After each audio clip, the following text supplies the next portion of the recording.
بسم الله الرحمن الرحیم. نن زمونږ د الفقه الميسر 91 نمبر درس دی. په نن درس کې به مونږ د سنتو نه د مونځ د ثابتولو ان شاء الله د سنتو نه به د احادیثو نه به مونږ نن مونځ ثابتو. د مونځ د فرضیت ثبوت به ان شاء الله مونږ د احادیثو نه ورکو. نو دلیل مشروعیتها د مونځ د ها ضمیر چې د مونځ ته راځي دی د مونځ د مشروعیت فرضیت ته وایي. د مونځ د فرضیت دلیل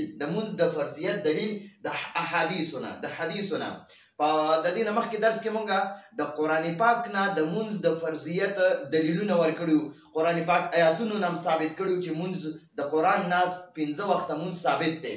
نن به ان شاء الله مونږ د احادیثو نه د 15 وختو د مونځونو د ثبوت دلیلونه ورکو. نو دلته کې وایي کتاب الصلات دلیل مشروعیتها د مونځ د فرضیت دلیلونه من السنت د سنت نه مراد حدیث دی. د سنت نه ما هغه حدیث دی. ما معنا ده هغه حدیث، ما موصوله ده د دې معنا هغه حدیث دی رواه چې دغه حدیث د ها ضمیر مونځ ته راځي، د حدیث ته راځي دی. رواه چې هغه نقل کړی دی، چې هغه حدیث نقل کړی دی البخاري امام بخاري رحمه الله ومسلم او امام مسلم رحمه الله. امام بخاري رحمه الله او امام مسلم رحمه الله دا حدیث نقل کړی دی. عن معنا ده نه ابي هريره ابو هريره رضی الله عنه د ابو هريره رضی الله عنه نه امام مسلم رحمه الله او امام بخاري رحمه الله دا حدیث نقل کړی دی، روایت کړی دی. قال کی هو ضمیر دی د ابو هريره رضی الله عنه تراجی دی. ابو هريره رضی الله عنه فرمایي ابو هريره رضی الله عنه فرمایي دا بل قال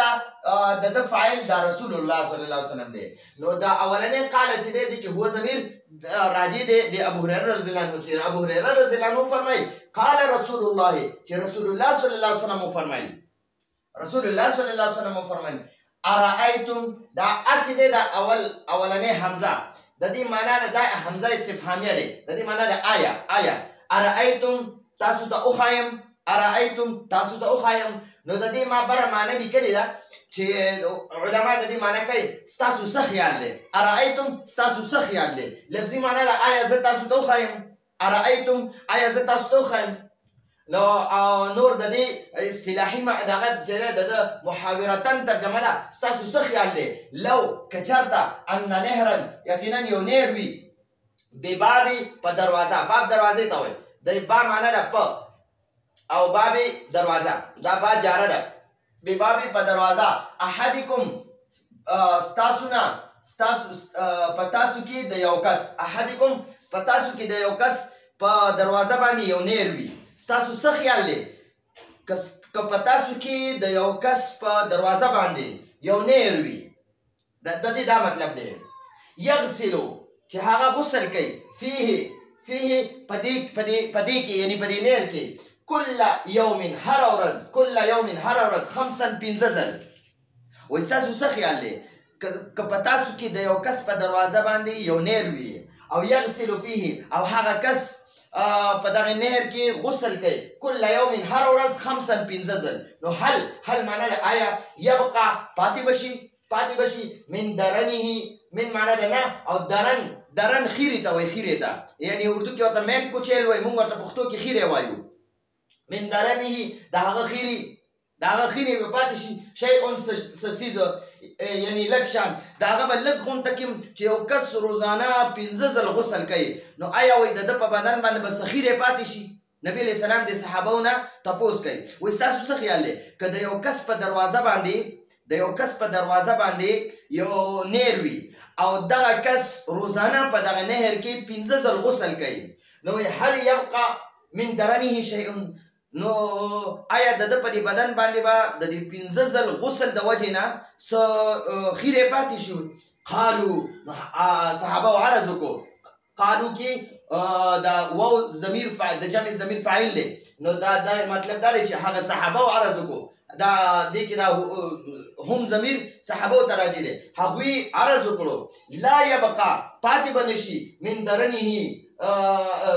د خیرنا شیء سسیز یعنی هیڅ خیره به پاتې نشي. قال نبی علیہ السلام فرمایل قال نبی علیہ السلام فرمایل فذلك هم دا مثال دی یا حال دی صلوات الخمس د پنځو منځونو صلوات الخمس د پنځو منځونو يمحو الله ختمي الله میټاوي بهن د دې پنځو منځونو د وجنه خطایا د خطیئتون جمع ده خطیئتون یوې ګناه ته وایي او خطایا ګناهونه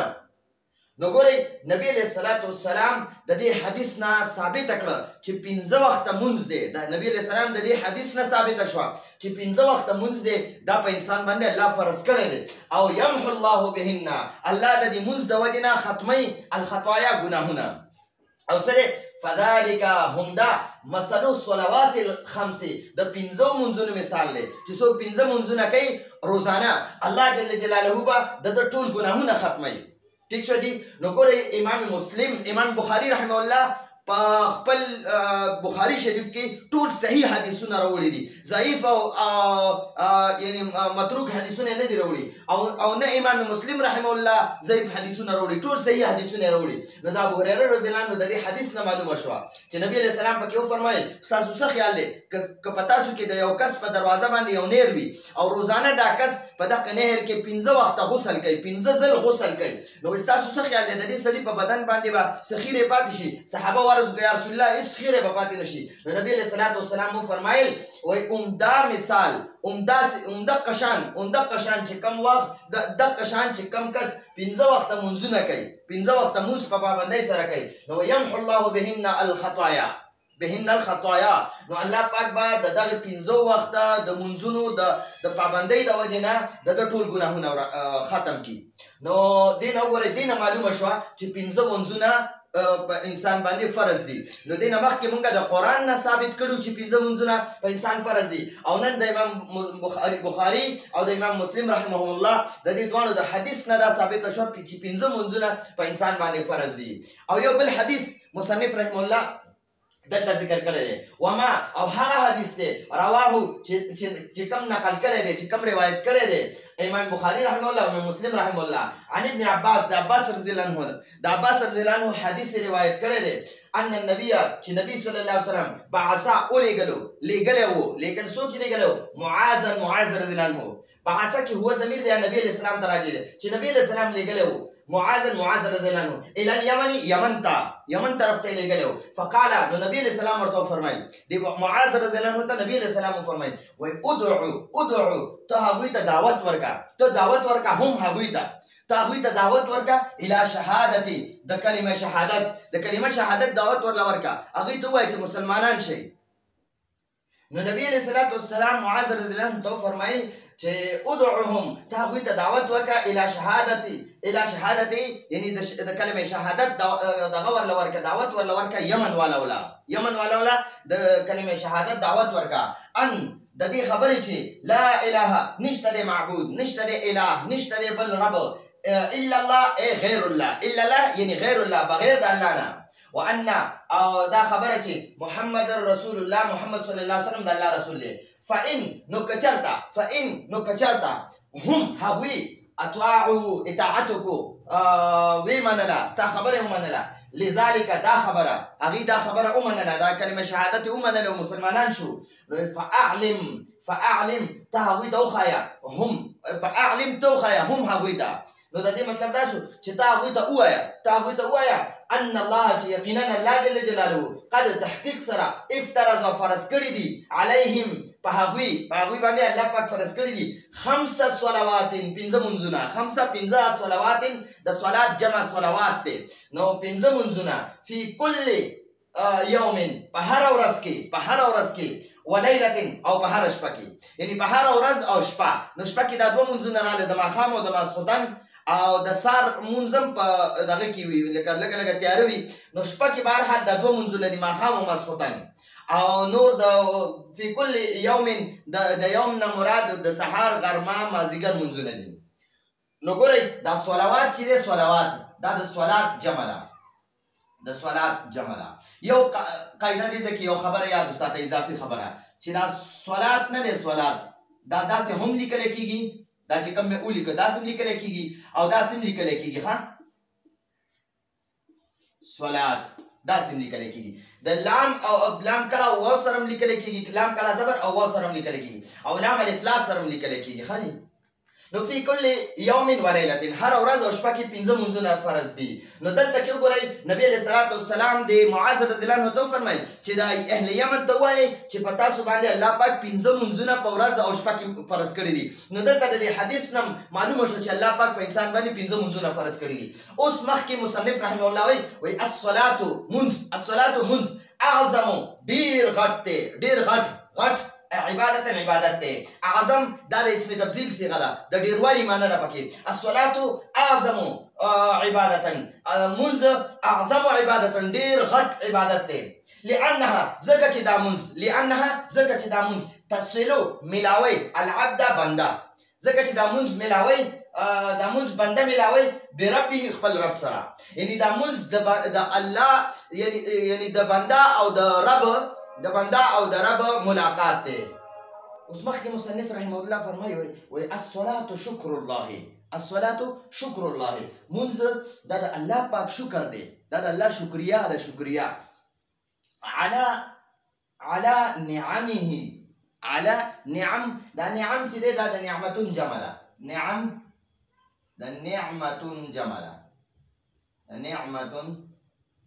نعمت یو توي او نعم زیات نعمتونو توي نو علی نعمه دا ضمیر الله پاک ته راځي دی د الله جل جلاله په نعمتونو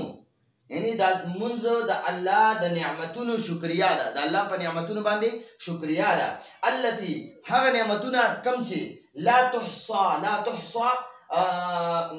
لا تحصى معنی ده چې نشي شمارل کېدی لا تحصى چې نشي شمارل کېدی نو دا د منشره دا د الله جل جلاله د نعمتونو شکریا ده الله جل جلاله انسان لا یعنی دا پورا بدن ورکړی دی روح پکې اچولې دا یو نعمت دی بیا والله خوراک سکاک الله ورکړي دا شو یعنی دا دویم شو او بیا والله الله جل جلاله د انسان لا ګرمې جامې یخې جامې ورکړي دا دریم نعمت شو نو مصنف رحمه الله فرمای وای الصلاه شکر الله منز دا د الله پاک شکریا ده د الله شکریا ده علی نعمه د الله د نعمتونو شکریا ده التي هغه نعمتونه کم چې لا تحصى نشي شمارل کېدي نو په انسان باندې الله پاک ډیر زیات نعمتونه کړی دي ځان ور د بدن ور کړی دی روح پکې چولې دی دا خوراک سکاک ولا ورکې انسان لا ګرمي په ګرمۍ کې یخي جامې او په یخنۍ کې ګرمي جامې ولا الله پاک ورکې او دا شانتي د انسان لپاره الله جل جلاله د خدمت انتظامات کړی دي سورلې تنظیم کړی دی دا شان الله پاک انسان لا ډیر زیات نعمتونه ورکړي دي نو دا نعمتونه چې دي کنه دغه نعمتونو شکریا دا بشمار نعمتونه دي نو دغه نعمتونو شکریا چې دا هغه د منز د الله پاک دغه نعمتونو شکریا ده نو ګورئ دا د بدن شکریا چې دا هغه خو لا اله الا الله محمد رسول الله ده او د دې نور ټول نعمتونو انسان یعنی کینی یعنی ملاس انسان بیا راپاسي کینی او دریږي او دکیږي راپاسيږي دغه ټول نعمتونه دي یعنی دا خبر اوري ارسوینی دا ټول نعمتونه د دې نعمتونو شکریا دا منز دی او اوس د منز یعنی دا کله فرض شوی دی نو دا یاد ساتئ منز چې دا معراج په شپه باندې نبی علیہ السلام الله پاک ورکړی دی یعنی شب معراج باندې الله پاک د نبی علیہ السلام له 15 وانه منځونه په یو ځای ورکړي دي دا 50 منځونه خو الله پاک بیا په اسانه کړ 15 کړل خو چې اوس 15 منځونه کوي الله به 500 منځونو ثواب الله ورکړي او دا کله دا منځ کله فرض شوی نو د جمهور علماو په دې خبره اتفاق دی چې د نبوت په لسم کال نو دا ټول نعمتونه انسان له الله پاک ورکړي دي او دغه شکریا منځ دی او منځ شب معراج کې نبی علیہ السلام له الله پاک 15 وانه منځونه ورکړي او دا 15 وانه منځونه چې دي دا د نبوت په لسم کال باندې نو د نبوت په لسم کال باندې په مکه مکرمه کې نبی علیہ السلام ته الله پاک معراج وکړو او خپل ملاقات له وغوښتو او ورته ولدا 15 منځونه ورکړل په د نبوت په لسم کال چې عمر د نبی علیہ السلام 50 کال نو نبی علیہ السلام ته الله پاک معراج وکړو او دویمه خبره چې په 27 رجب باندې په 27 رجب باندې د په لسم نبوت باندې نبی علیہ السلام له الله پاک د 15 وانه منځ په شب معراج کې ورکړل نو دا زموږ د نن ورځې درس او راتلونکي درس پورې اجازه غواړو. هذا هو المرام والله اعلم بحقيقة الكلام.